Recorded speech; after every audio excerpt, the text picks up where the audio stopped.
Right now, we're going to welcome in a new guest who's joining us here this morning on the radio, and that is a guest who is actually joining us because they have decided to throw their hat into the ring, get involved, and run for political office. David Gronbach, who is running in the Connecticut 30th Senate District, is joining us this morning. David, good morning. Thanks for joining us. Thanks so much, Marshall. It's good to be here.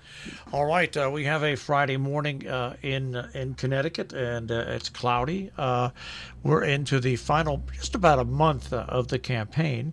And I guess my first question for you, David, is what made you decide to put your hat into the ring and run for the 30th Senate District? Well, the short answer to that is, frankly, Marshall, I was asked. Sometimes you got to step up when you put your if you're going to criticize and you see what's going on in the world and you think that, it could be better and you've got an opportunity to do so. I've always looked at it as the kind of thing where you've got to put up, or shut up. So I've been involved with politics. I was a former mayor of New Milford, but I never considered myself a politician. I always considered public service as exactly that, service. And so I got back into my private practice. I've been rebuilding my career, but it's hard to ignore the things that are happening, not only nationally, but locally as well. I knew what the region needed, for my time as mayor. I could see that we're not isolated. Each town is part of a larger whole in the 30th District, which is part of a larger piece of Connecticut. And so I stayed involved in politics after I was mayor. And, the people that have been, that are involved in kind of the local politics came to me early on and said, they want me to consider running for the 30th Senate seat. And we had a lot of discussions going back a year about the possibility. And the more we talked about it, the more I thought about it. I knew that it was difficult. I knew that it was disruptive to my own personal life, raising 3 kids and having my own law practice. But it was important. And to be honest, public service, my public service as mayor was one of the most rewarding things that I did in life. And so it didn't take me long to decide to run for the 30th Senate seat. All right. So now you're in it, and you're approaching the finish line. Anything about this campaign that struck you as being different than what you expected, or was it all pretty much? Has this unfolded pretty much as you thought? Well, where do you start? I mean, the entire campaign season has been completely upended. Every day, every week is completely, we're in uncharted territory. So you really can't say, I can't say that when I started, really thinking about, the campaign back in December of this year, and I formally announced in January, that it would look like the way I think it does today. It's completely, between absentee ballots and early voting, between, campaigning during a pandemic, between, I was sick during March and April, so I was kind of, just out of commission for about 6 weeks, just trying to, maintain my own health and, worrying about, I've got kids that are distance learning from home. I mean, nothing is as you would expect at the end of the day. But it's been about, reacting to it. That's what good politicians, that's what leaders do in these times. It's not about following a game plan. It's about reacting to conditions and being flexible. So that's what we've been. Now, with that being said, it's got to be hard to get your message across virtually and everything. What are the main topics or the issues that drive you and that you want to see addressed? Yeah, I'm glad you asked that. I mean, most reporters ask, they're like, what's the main issue for people? And my response has really been, it depends on the people that you're talking to. I'm trying to talk about the issues, the kind of kitchen table issues that I think everybody is affected by, regardless of parties. So even before the pandemic, I was talking about access to affordable health insurance. I mean, it's a huge issue. I'm a small business owner myself. I pay a ridiculous amount of health insurance for, some pretty lame, pretty weak health insurance plans. I've got a $7,500 deductible, so I really don't have health insurance. I have bankruptcy insurance at the end of the day. So, part of my thing was talking to people and just saying, hey, we could do better to make health insurance more affordable for the majority of people working in the district, the small business owners, the people that work for small and medium-sized businesses, reduce those healthcare costs, and you're going to see a boost into the economy. You're going to see a boost into people's pocketbooks. So that's been an important issue. And reducing people's property taxes. You know, the burden on the middle class and working families and senior citizens, we're approaching a breaking point here in the 30th District, and I think throughout Connecticut. So talking to people about, ways to reduce that property tax burden.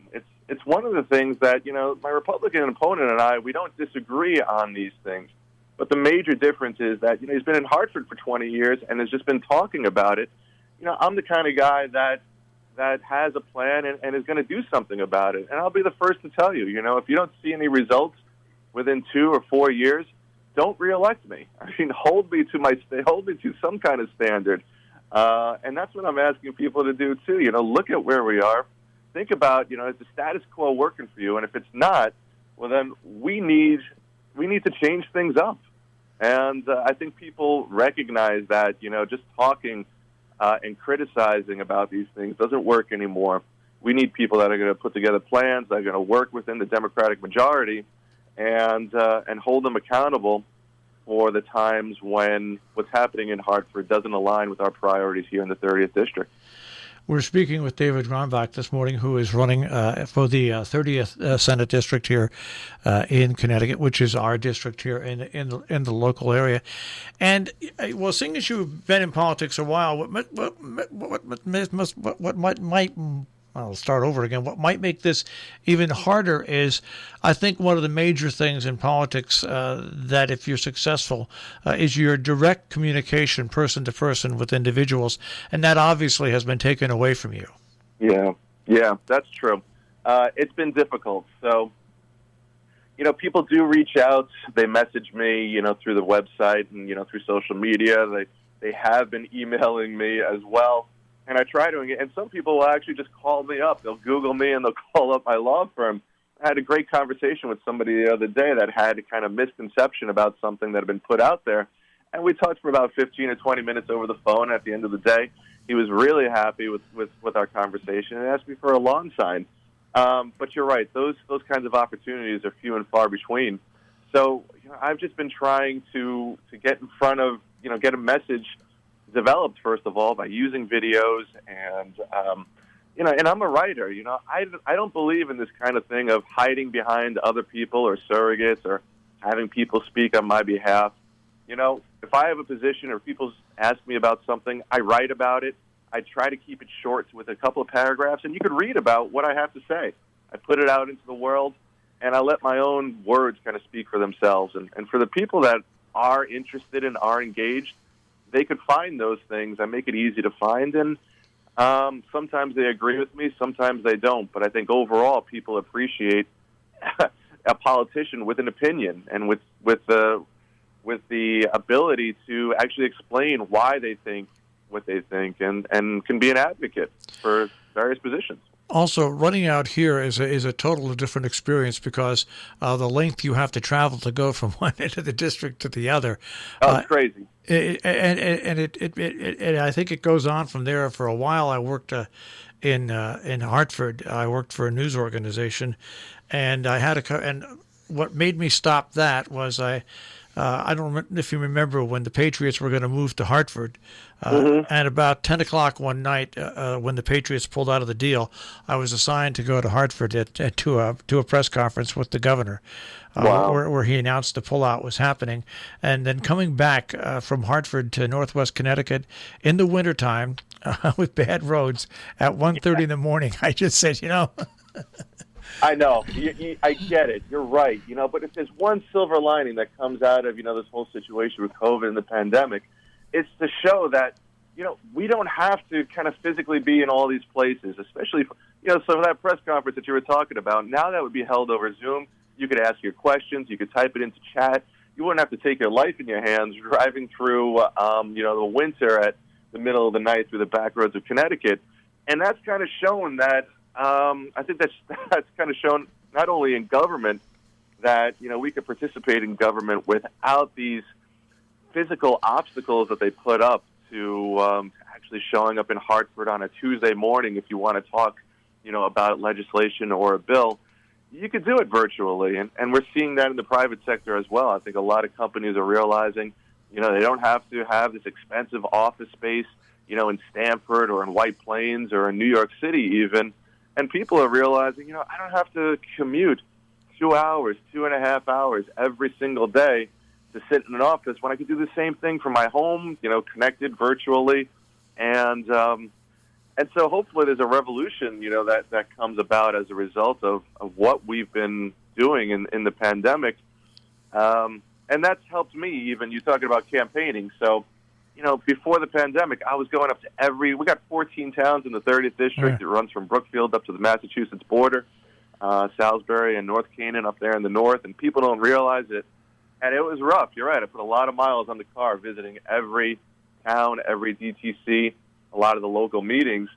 And now I do it through Zoom, and it's not the same, but at the same time, I'll be cooking dinner for my kids, and then I'll be hopping over to the computer and popping in on Zoom and popping off for 5 minutes and, letting the chickens in. So it's kind of freed up, time on that end. And sometimes you got to look at the silver lining. All right. Well, people can find you, of course, on your own website, also on Facebook. You've got all those sites up and running, right?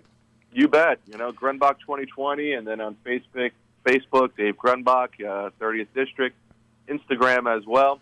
Yeah, I'm just trying to kind of get in front of people's eyeballs as much as possible so that they have a sense, without overwhelming them, that, here's my record, here's what I'm running on. We've had 20 years of status quo, and it's time for a change. David, thanks for taking a few minutes out of a busy morning, a Friday morning, to joining us, and good luck. And obviously, we'll be following you over the next month, 5 or 6 weeks. Thanks so much. Anytime. All right, take care. Take care. Bye. David Gronbach here on Robin Hood Radio.